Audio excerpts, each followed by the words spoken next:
Ils prirent donc Jésus, qui portait lui-même sa croix, sortit de la ville pour aller au lieu dit du crâne, en hébreu Golgotha, où ils le crucifièrent, et avec lui 2 autres, un de chaque côté, au milieu Jésus.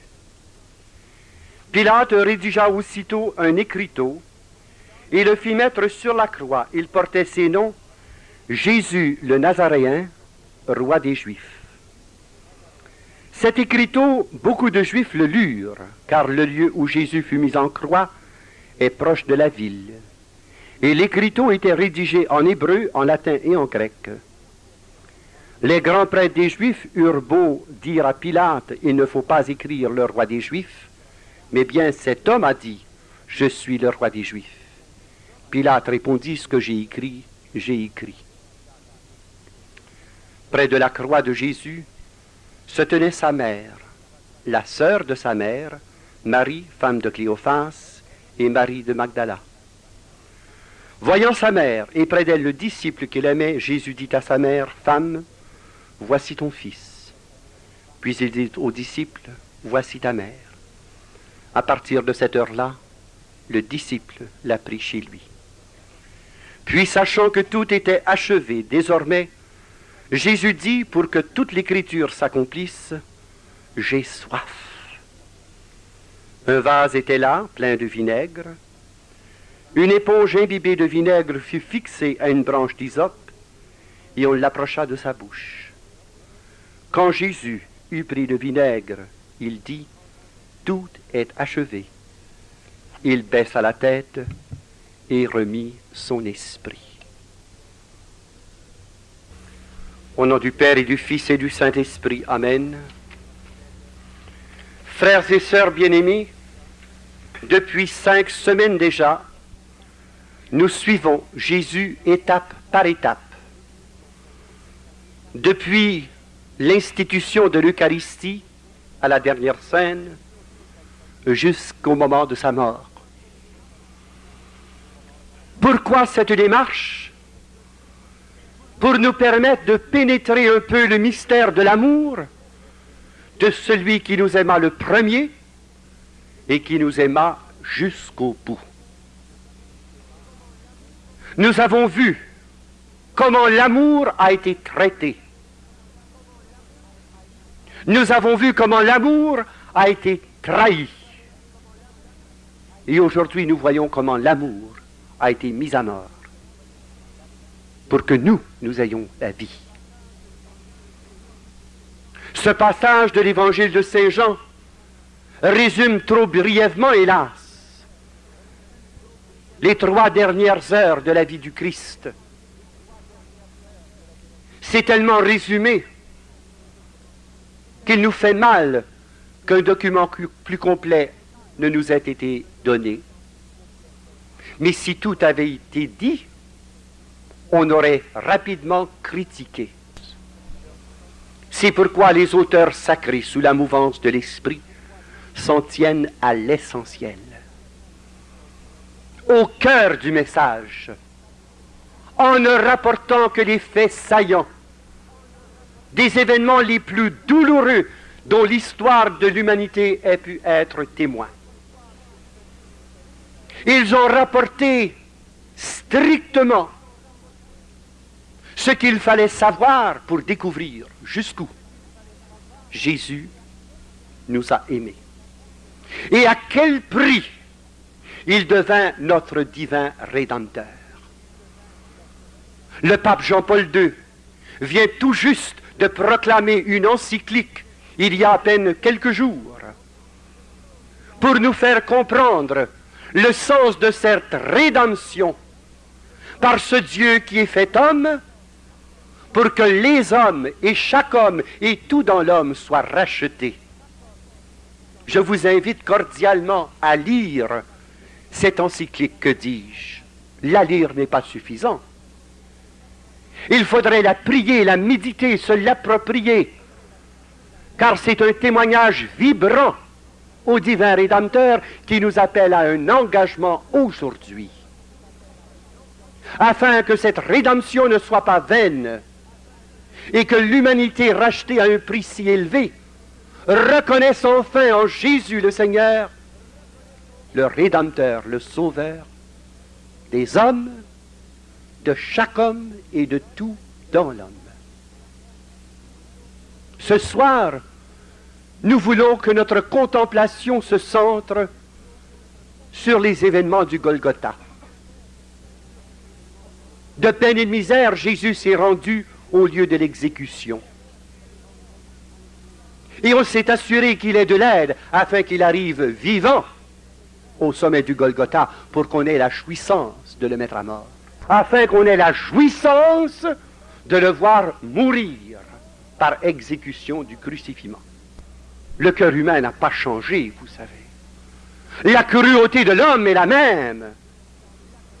Hélas, 2000 ans de christianisme n'ont pas réussi à changer le cœur de l'homme. Quel désastre, quelle catastrophe. Contemplons un peu ce qui s'est passé au Golgotha. Jésus a déposé la lourde poutre qu'il portait sur ses épaules. Et là, les soldats romains se sont mis à l'exécution. On a commencé par lui enlever ses vêtements. Vous faites-vous une idée ce que ça peut être? Ses vêtements s'étaient collés dans ses chairs à cause du sang desséché qui résultait de la flagellation. Et alors, en arrachant ses vêtements, on arrachait des grands morceaux de peau et on ravivait toutes les plaies qui s'étaient cautérisées entre-temps. Le corps nu de Jésus est présenté à la foule en un fleuve de sang, car toutes les plaies se sont mises à saigner à nouveau. On a des fois juste une petite gale, puis par mégarde, on l'enlève, puis ça saigne. Puis là, vite, on va chercher un band-aid, hein, tout de suite, là. Hein? Que dire quand c'est le corps tout entier? Un corps moulu par une flagellation cruelle, des membres blessés par des mauvais traitements qui sont de la torture physique. Un homme au bout de son sang, assoiffé par une fièvre dévorante, et voilà qu'on lui arrache ses vêtements, la peau avec, et qu'on le met nu devant la multitude. Parfois, il a pu vous arriver d'être pris en surprise, nu, par mégarde. Vous savez comment on se sent. On se sent gêné, malheureux, mal à l'aise. Jésus, le Fils de Dieu, le Seigneur des Seigneurs, le Saint, l'innocent et le juste, est ainsi mis à nu devant ces regards de milliers d'hommes et de femmes rassemblés pour jouir du spectacle de son crucifixion. Et là, on se moque de lui. On lui lance des injures, des blasphèmes de toutes sortes. Toi qui as sauvé les autres, sauve-toi donc toi-même. Et on méprise la nudité du corps de celui qui est juste et saint. Vous faites-vous une idée, non pas de la souffrance physique dans ce cas, mais de la souffrance morale de Jésus. D'être ainsi exhibé tout nu devant la racaille et devant les mépris de la multitude. Il n'y a que l'amour qui donne la force d'accepter une telle souffrance.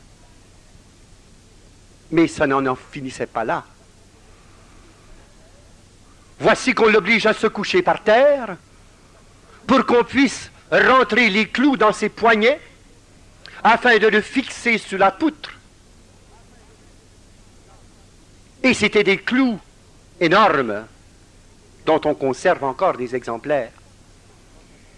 C'était un clou à 4 faces.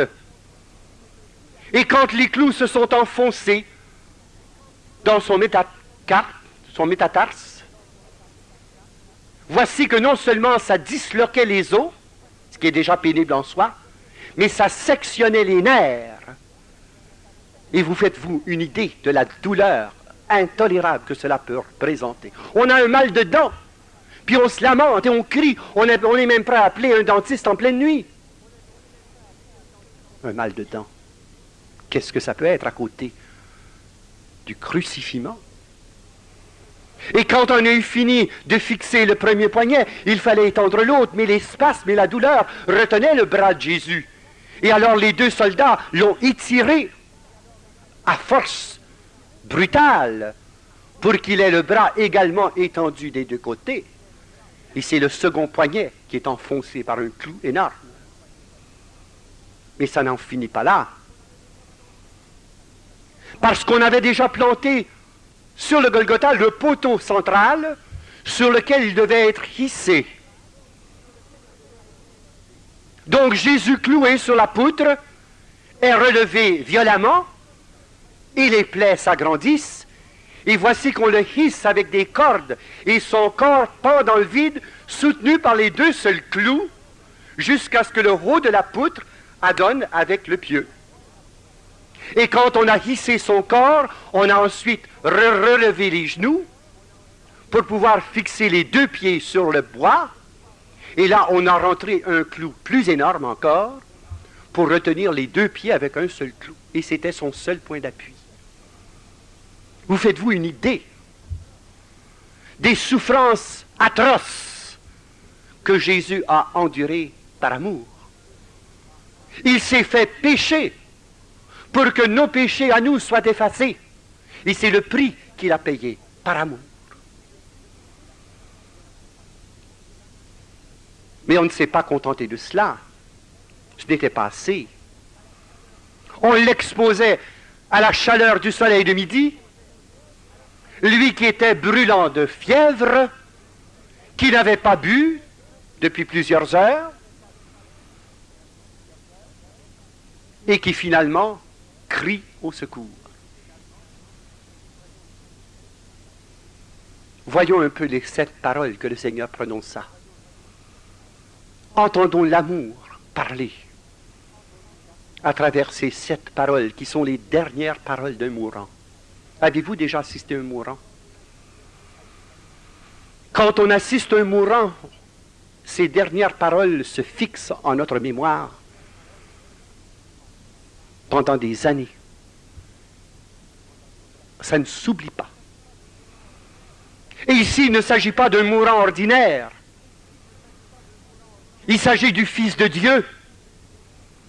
Il s'agit de ce Jésus bien-aimé que les apôtres ont suivi et que Marie, sa mère, a tendrement aimé. Et elle était présente au pied de la croix pendant que tout cela se passait. Pensez un peu à la douleur de cette maman qui voit son fils défiguré, torturé et mis à mort cruellement sous ses propres yeux. Marie était là.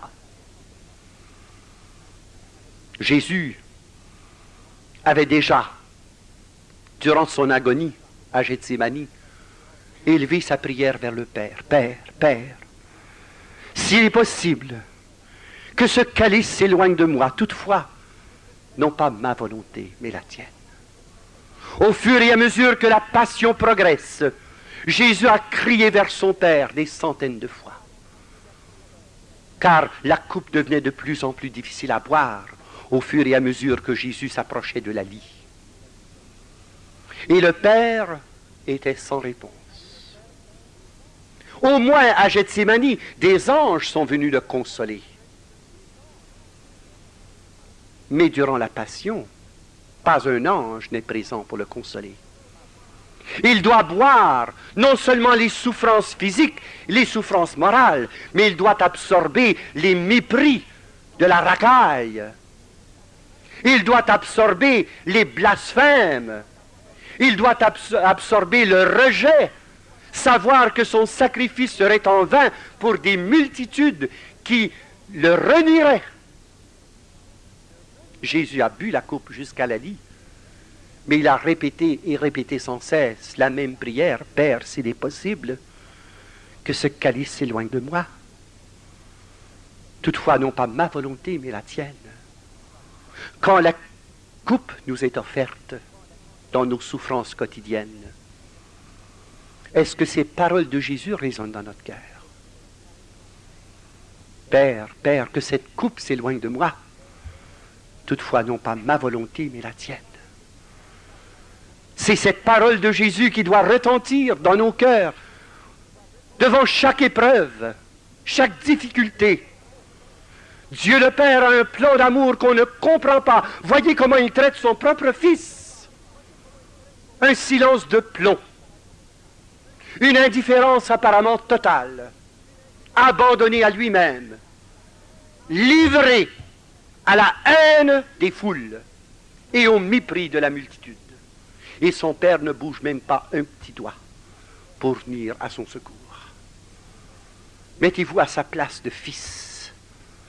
Oh, qu'il eût souhaité qu'un ange vienne au moins apaiser sa souffrance. Aucune consolation. C'est la désolation la plus complète, l'abandon le plus total, et non seulement de ses ennemis, mais de ceux-là qu'il a guéris, de ses disciples qu'il a formés, de ses bien-aimés fidèles et apôtres. Tous l'ont abandonné, sauf les 3 maris et Jean, le disciple bien-aimé. Aucune consolation ne vient enlever l'amertume de la coupe qu'il est obligé de boire jusqu'au bout, parce qu'il a osé aimer jusque-là. Voilà l'amour que Jésus a pour vous. Le saviez-vous? Vous en rendiez-vous compte? Ou si vous preniez par acquis que cet amour-là vous était dû? Non. 1000 fois non. Vous n'aviez droit à aucune parcelle de cet amour infini. Cet amour vous est donné gratuitement. Et c'est l'initiative d'un cœur de Dieu qui est à l'origine de tant d'amour. Le saviez-vous? Le compreniez-vous? Le goûtiez-vous? Le savouriez-vous? Vous voyez comment on peut être des chrétiens inconscients. Et pourtant, ce n'est là que la première parole. La seconde reflète son enseignement sur le pardon. Lui qui est revenu constamment sur le pardon des offenses et qui nous a enseigné dans le Pater, pardonne-nous nos offenses comme nous pardonnons à ceux qui nous ont offensés, a été capable de dire du haut de la croix, Père, Père, pardonne-leur, car ils ne savent ce qu'ils font. Ils ne savent ce qu'ils font. Voyons donc. C'était tout calculé d'avance. On avait prononcé la sentence de mort 1 semaine avant le procès. On avait pacté le procès avec des faux témoins. Et on n'a pas lâché, tant qu'on n'a pas arraché la sentence de mort de la bouche de celui qui a dit « Je ne vois rien dans cet innocent, dans ce juste. » Et pourtant, prenez-le. Et Pilate se lava les mains. Il ne savait rien. Voyez comment l'amour est fort. Jésus a voulu ignorer les complots. Il a voulu ignorer les trahisons, les calomnies, les médisances, les faux témoignages pour dire à son Père, Père, pardonne-leur, car ils ne savent ce qu'ils font. Quand on vous accuse injustement, quand on vous critique, quand on s'attaque à votre réputation, à votre personne ou à votre travail, comment réagissez-vous? Oh, ben c'est comme ça, je vais donner ma démission. J'en ai assez. Oh! Père, pardonne-leur, car ils ne savent ce qu'ils font. Avons-nous le pardon si facile? Comment pardonner à ceux qui l'ont ainsi flagellé, conspué, à ceux qui l'ont couronné d'épines, à ceux qui l'ont battu, qui lui ont cassé un bâton sur la tête et qui lui ont fracassé le nez? Pardonne-leur, Seigneur, car ils ne savent ce qu'ils font. Les soldats romains savaient très bien ce qu'ils faisaient. Et ceux qui le crucifiaient étaient des experts en crucifiement. La preuve, c'est que quand viendra le temps de ficher la lance dans le côté, c'est d'un coup de maître que le soldat romain ira directement à la pointe du cœur.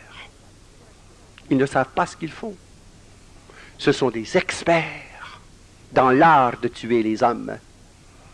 Et pourtant Jésus, par amour, exprime le pardon. Père, pardonne-leur, car ils ne savent ce qu'ils font. Avons-nous la même attitude sublime quand on se fait trahir, quand on se fait déjouer, quand on se fait humilier, traquer, quand on se fait conspuer et chasser? Le moindre petit rejet se traduit par un complexe et on tombe dans des névroses inconsolables pendant des mois parce que quelqu'un nous a dit « je veux rien savoir de toi, étouffe-toi ». Il a fallu moins que ça pour que bien des gens se pendent, se suicident. J'en ai été témoin. Pendant que j'étais à la prison de Bordeaux, j'ai été témoin de 18 suicides et j'en ai exempté 35 parce qu'on les a dépendus avant qu'ils ne meurent. Des gens découragés. Pourquoi? Pour un rejet, pour un mépris. Parce qu'ils se croyaient victimes d'une injustice. Parce qu'une blonde les avait rejetés à cause de leur sentence en prison. Parce que les parents avaient dit « tu nous as fait trop honte, on ne peut plus aller te voir ». Ils se sont pendus. Or Jésus, lui, ne trouve qu'à dire à son Père, « Père, pardonne-leur, car ils ne savent ce qu'ils font. » Voyez l'amour qui parle. Et voyez toutes ces lèvres béantes, car Jésus ne parle pas à son Père seulement qu'avec sa bouche. Ce sont les saintes plaies sanglantes qui invoquent le Père et qui intercèdent sans cesse pour nous. Père, pardonne-leur, car ils ne savent ce qu'ils font. Regarde les plaies de mes poignets, regarde les plaies de mes pieds, regarde la plaie de mon côté, de mon cœur. Papa, bien-aimé, pardonne-leur. Tu ne trouves pas que j'ai assez payé? C'est pas de leur faute. Ils comprennent pas mieux. Ils comprennent pas mieux. Vous autres, les parents, vous savez, des fois, les enfants nous font des coups pendables. On pourrait leur tordre le cou. On pourrait les casser comme du bois de poêle sur nos genoux, tellement on est fâché. Mais parce qu'on est père ou parce qu'on est mère. Dis, mon Dieu, j'espère qu'il va finir par comprendre, pauvre petit. Il est-tu bête, il est-tu aveugle, il est-tu borné. Mais peut-être que plus tard, peut-être, il finira par comprendre. Jésus avait plus de tendresse, plus de compassion, plus de miséricorde que tous les papas et toutes les mamans de la terre rassemblés en un seul. Et c'est pourquoi il crie, Père, Père, pardonne-leur, car ils ne savent ce qu'ils font. Oh, comme nous sommes chanceux d'avoir un tel avocat auprès du Père. Quel avocat qui gagne toutes ses causes pour peu qu'on les lui remette entre ses mains. Et j'ai un petit conseil à vous donner. Un petit conseil pratique. Si vous avez peur qu'un jour Jésus soit votre juge, je vais vous donner un petit conseil. Prenez-le tout de suite comme avocat. Parce qu'une fois que quelqu'un a été votre avocat, si jamais il devient juge, il sera jugé inqualifiable pour entendre votre cause, parce qu'il a déjà été préjudicié en votre faveur à cause qu'il était votre avocat. Hey, c'est un bon truc, ça. Savez-vous que je me suis servi de ça pour sauver l'âme d'un juge? Un juge de 89 ans, orgueilleux comme 7 pans, une tête dure comme 7 rochers, et le cœur desséché comme 7 cactus, la face ridée comme 7 ravins, desséché par une vie d'égoïsme, d'orgueil et de prétention. Il allait même aux toilettes siéger avec son tricorne sur la tête, pour vous montrer, hein, qu'il se prenait vraiment pour un autre. J'ai dit, monsieur le juge, je m'en viens vous voir pour une consultation. Il était tout fier. Ah, on pense encore à me consulter à mon âge. Là, il était tout ravicoté de vieux bonhomme. J'ai dit, monsieur le juge, d'après quel article la loi déjà? Que si quelqu'un a été notre avocat, il ne peut plus jamais juger une cause dans laquelle on est impliqué. Alors vous comprenez que sa mémoire est revenue et il m'a donné le numéro du code, comme ça. Ben, j'ai dit, monsieur le juge, j'ai des bonnes nouvelles pour vous. Dans quelques semaines, vous risquez le risque terrible que Jésus soit votre juge. Et votre vie, monsieur le juge, va être terrible de condamnation. Regardez votre orgueil. Regardez le mépris que vous avez eu pour vos enfants. Regardez, regardez, regardez, regardez. Il était pâle, blanc, il suait à grosses gouttes. Parce qu'il savait très bien que sa vie était une monstruosité d'orgueil et d'égoïsme. Quand il y a eu assez chaud à mon goût, j'ai dit, monsieur le juge, hâtez-vous de vous prendre un avocat. Et si Jésus devient aujourd'hui votre avocat, il sera disqualifié comme votre juge dans 15 jours quand vous paraîtrez devant lui. Et là, il s'est mis à sangloter. Il avait compris. C'était pas trop tôt, à 89 ans, hein? Tête de pioche. Mais il a compris. Puis il a accepté de se confesser. Puis il a accepté de recevoir les derniers sacrements. Et 15 jours plus tard, il expirait, paisiblement. Quand il s'est présenté devant Dieu le Père, il y avait un avocat qui présentait ses grandes plaies en disant, Père, pardonne-lui ce pauvre juge. Il ne savait pas ce qu'il faisait. Il a beau être juge, il n'a pas toujours eu bien du jugement dans sa vie personnelle. Voyez-vous? Père, pardonne-leur, car ils ne savent ce qu'ils font. Si vous voulez avoir le même privilège, hâtez-vous de prendre le même avocat. Ne retardez pas, tout de suite, ce soir. Jésus, sois mon avocat. Tu es tellement un bon plaideur qu'il n'y a pas une cause que tu as perdue depuis que tu plaides devant le Père. Sois mon avocat ce soir et intercède pour moi au jour du dernier jour. Et lisez dans Romains 8, verset 1er, il n'y a pas de condamnation pour celui qui est dans le Christ Jésus. Ah, que c'est consolant. Son amour ne se dément pas. Il est le même aujourd'hui, hier et à jamais. Jésus intercède comme avocat pour chaque fidèle qui s'est reconnu pécheur. Et il entendra la cause plaider avec les mêmes termes. Papa, papa, pardonne-lui. Il ne savait pas ce qu'il faisait. Il répétera à votre avantage ces paroles qu'il prononçait du haut de la croix. Et pourtant la souffrance n'était pas finie. Plusieurs heures durant, sous un soleil de plomb, après une perte abondante de sang, la soif l'a saisi. Et pas une soif ordinaire, une soif de mourant. Est-ce qu'il y a des gardes-malades ici, ou des gens qui ont soigné des mourants? Vous savez comment un mourant soif est toujours soif, et que les lèvres deviennent toutes craquées, et que la langue devient épaisse comme du bois. Et la langue se colle au palais, tellement la personne a soif. Et pourtant les médecins disent, donnez pas d'eau. Prenez juste un petit tampon et mouillez les lèvres. Si vous lui faites boire une gorgée d'eau, il va mourir. Mais Jésus a été dévoré par la soif physique. Lui qui avait perdu tant de sang, qui avait été soumis à tant de tortures, soumis à la chaleur intense d'un soleil du midi. Mais pourtant sa soif physique n'était rien à comparer à la soif intolérable des âmes.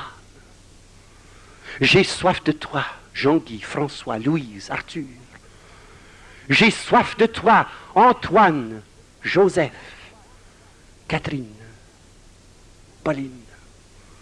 J'ai soif de toi. Tu es le seul à pouvoir étancher ma soif d'amour. Veux-tu, s'il vous plaît, me donner ton amour? Jésus se fait mendiant de l'amour, il fait la quête de l'amour, cœur après cœur, après cœur, après cœur. Et ce soir, il se met à vos pieds, il vous regarde dans les yeux, il ouvre sa bouche desséchée par la soif, il dit Thérèse, Janine, Louise, Françoise, Léon, Armand, J'ai tellement soif de ton amour à toi que tu es le seul à pouvoir apaiser ma soif. Qu'allez-vous répondre? Avec du vinaigre? Avec du fiel? Avec une eau acidulée? C'est le temps de répondre à Jésus ce soir. Parce que Jésus est vivant. Et en proclamant cette parole, elle s'applique à vous. Quelle réponse à vous lui donnez? Oui, Seigneur, je suis prêt à te donner. Oui, je suis prêt. Mais Seigneur, ne m'en pas trop. Tu sais que dans mon cœur, il y a quand même cette affection que j'ai pour telle femme. Quand même, tu ne veux pas que je la laisse. J'ai soif. Seigneur, je suis encore attaché à ma maison. Mes paiements ne sont pas finis.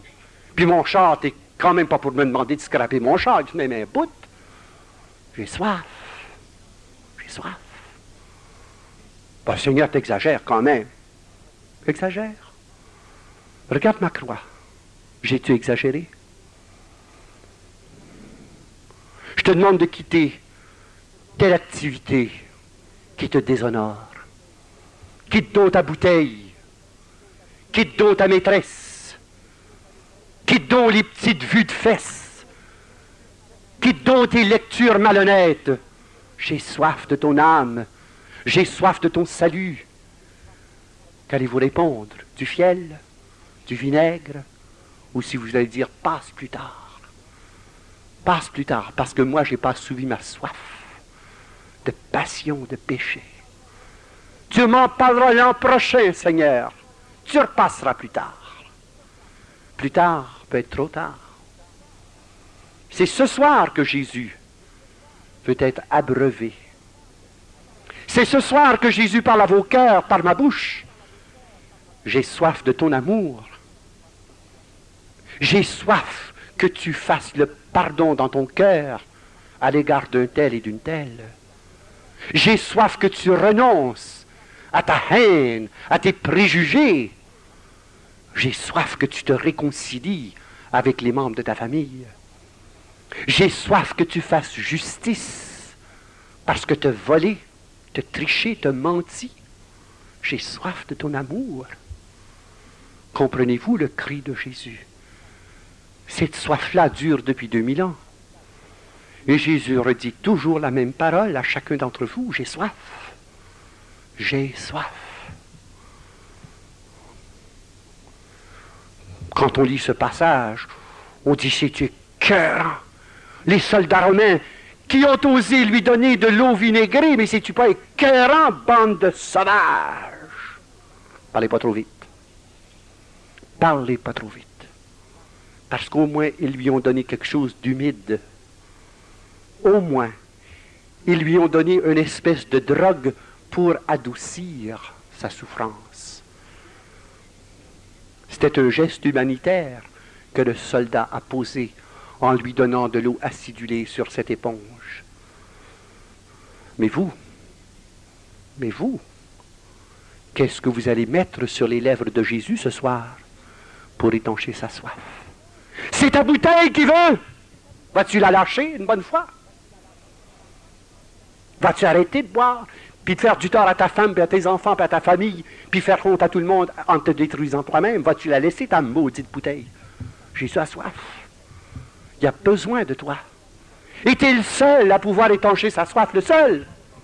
Et toi, grande langue de vipère, vas-tu arrêter de jeter ton venin en critiquant, en rapportant toutes sortes de commérages et en répandant la médisance et la calomnie autour de toi? Vas-tu la sécher, ta grande langue de vipère?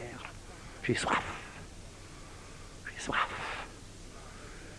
Et toi, ton cœur rempli de convoitise, dès que tu vois une femme, tu la déshabilles, tu es prêt à coucher avec, tu ne connais même pas son nom.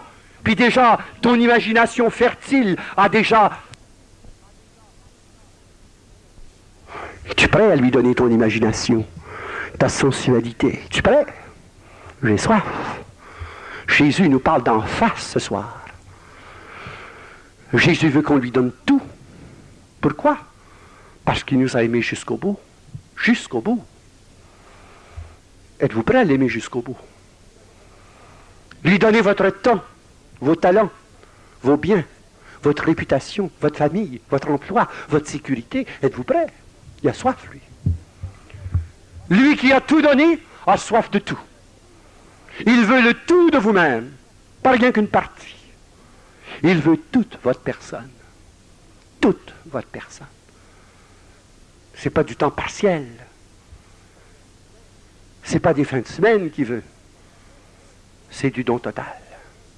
Il l'a fait, lui, parce qu'il nous aimait. Vas-tu lui donner tes découragements?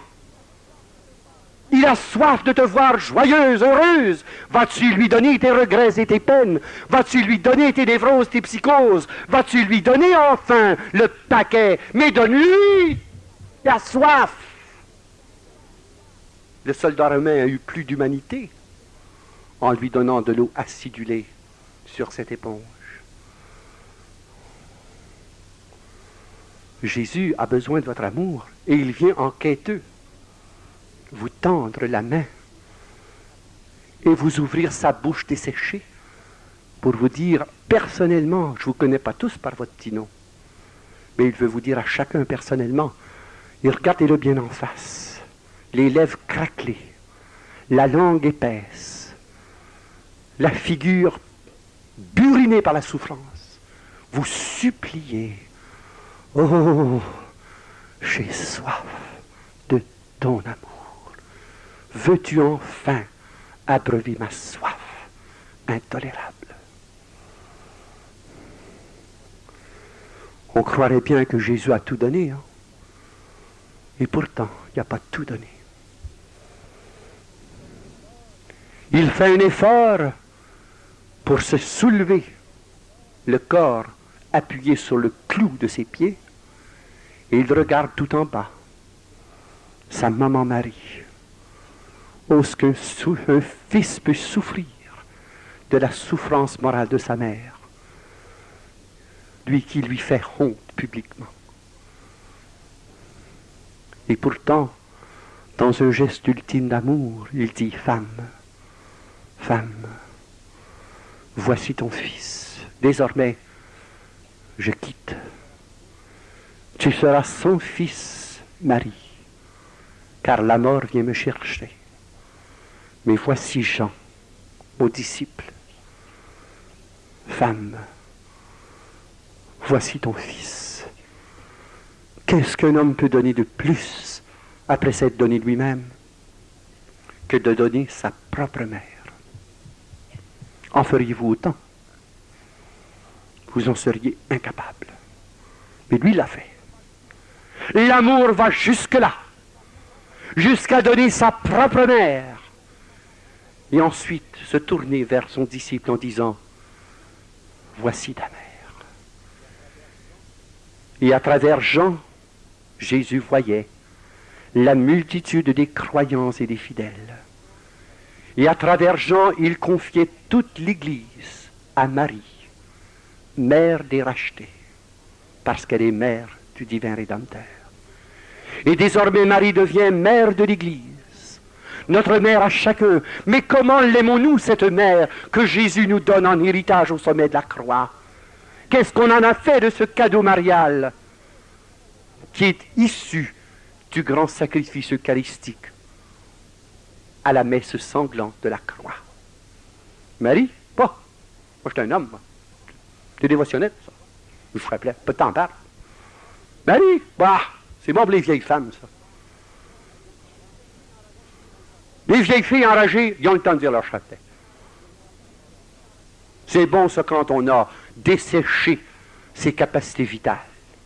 Là, on peut retourner au chapelet. Parfois même, on se moque de Marie. On la méprise, on la rejette. Et pourtant, c'est le cadeau le plus précieux que Jésus, mourant, livre à l'humanité. Fils, voici ta mère. Mère, voici ton fils. Et voici que l'heure du sacrifice suprême approche. Et Jésus, d'un grand cri, dit, Père, je remets mon âme entre tes mains.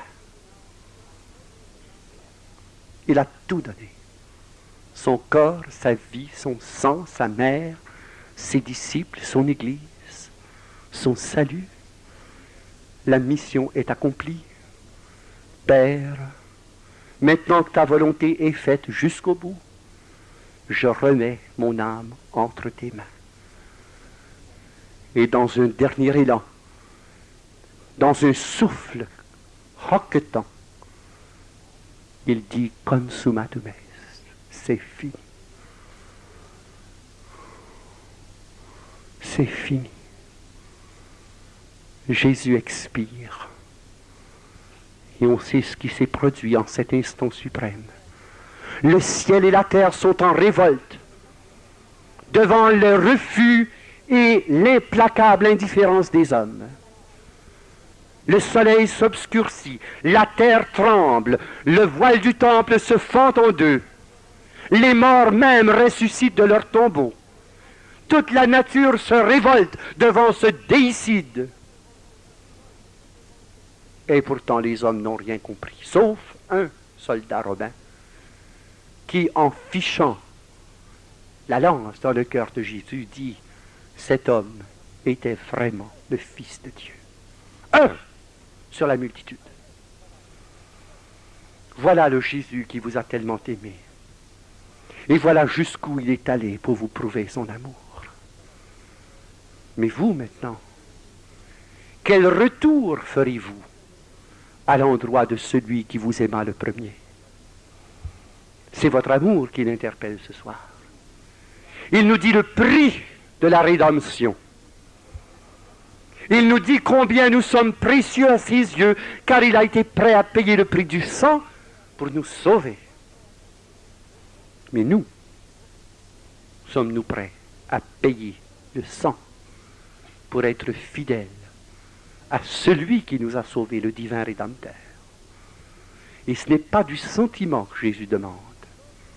Ce n'est pas du sentiment, c'est de la contrition, de la repentance. Reconnaître son état de pécheur pour supplier sa miséricorde d'intercéder pour nous. Jésus n'a que faire de sentiments. Même si vous avez les yeux humides et le cœur gros, ça ne veut rien dire. Dans une demi-heure, vous ne sentirez plus rien. Il y en a qui se mouchent puis qui s'essuient les yeux. Ça ne veut rien dire, ça. Ça veut simplement dire que vous êtes ému. Mais ça ne veut pas dire que vous êtes contrit. Ça ne veut pas dire que vous êtes résolu de quitter le péché. Ça ne veut pas dire que vous avez rompu avec le mal. Ça ne veut pas dire que vous êtes décidé de changer de vie. C'est ça que Jésus veut.